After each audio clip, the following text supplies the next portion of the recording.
Yahoo. Sebagaimana kita ketahui dalam beberapa hari belakangan ini, beredar satu video yang berisi usaha-usaha mengalihkan saudara-saudara kita Ononihan ke kepercayaan tertentu.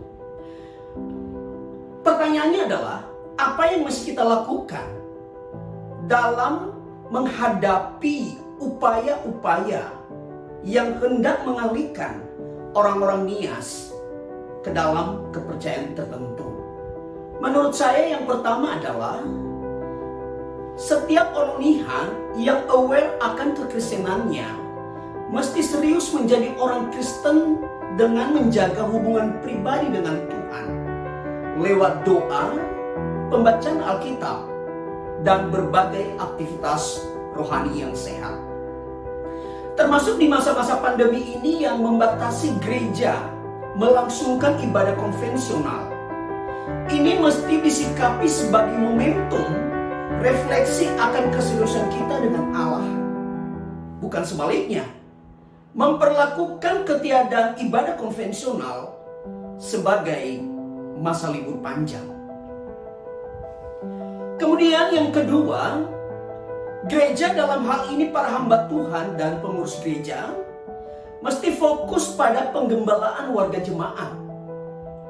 Penggembalaan mencakup banyak hal. Pertama dan utama, aspek rohani.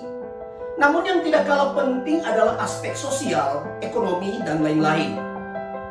Gereja harus hadir tepat di samping domba-domba gembalaannya.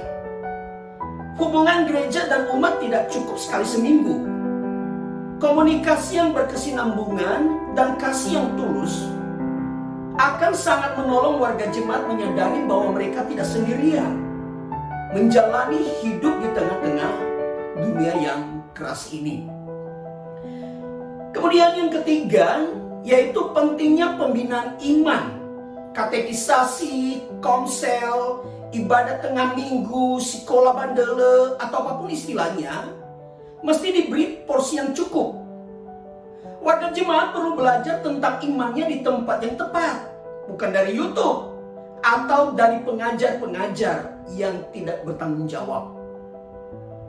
Keempat, dalam konteks Nias, saatnya gereja-gereja Nias bersatu, saling bahu-membahu melayani Tuhan tanpa dikotak-kotakan oleh label organisasi atau persoalan-persoalan di masa lalu. Saya melihat relasi antar gereja-gereja Nias semakin membaik, walau harus terus digalakkan. Pertikaian di masa lalu yang remeh-temeh dan didorong oleh ego masing-masing sebaiknya disudahi, dan generasi muda tidak perlu meneruskan ini.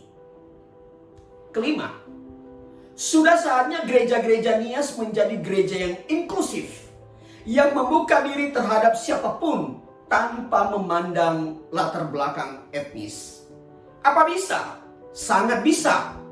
Contohnya, gereja saudara kita berlatar belakang GKI. Ini adalah latar belakang Tionghoanya, demikian juga dengan GPIB, ada latar belakang Indonesia bagian timur. Tetapi kita tahu bahwa di kedua gereja ini, setiap orang dari latar belakang suku berbeda, ada Jawa, ada Batak, ada Nias, dan lain-lain. Mereka bisa masuk ke sana tanpa dibatasi oleh latar belakang suku mereka. Dan gereja Nias mesti belajar dalam hal ini. Kemudian yang keenam, gereja-gereja Nias yang lahir dari gerakan misi. Namun ironisnya, gereja yang lahir dari semangat misi ini enggan bermisi. Kalaupun itu ada dalam kebijakan gerejanya, sepertinya masih dilakukan setengah hati. Setelah 157 tahun suku ini mengenal Injil, tiba saatnya kita bermisi. Bisa dimulai di antara orang Nias, dan oleh pertolongan Tuhan, bisa berkesempatan menjangkau kelompok suku lain di bangsa ini atau di seluruh dunia. Lebih 1,5 abad yang lalu, orang-orang Jerman yang mengasihi Tuhan memberi dirinya menjangkau suku Nias yang terperangkap dalam penyembahan adu. Mungkinkah di abad ini orang Nias melakukan arus balik ke Jerman, melayani bangsanya di Niner, yang sedang mengalami kesuaman rohani. Siapa yang tahu? Pesan ini hendaknya digemakan lewat Sunojo Ayah 4 tahun ini. Mohon doanya. Amin. Tuhan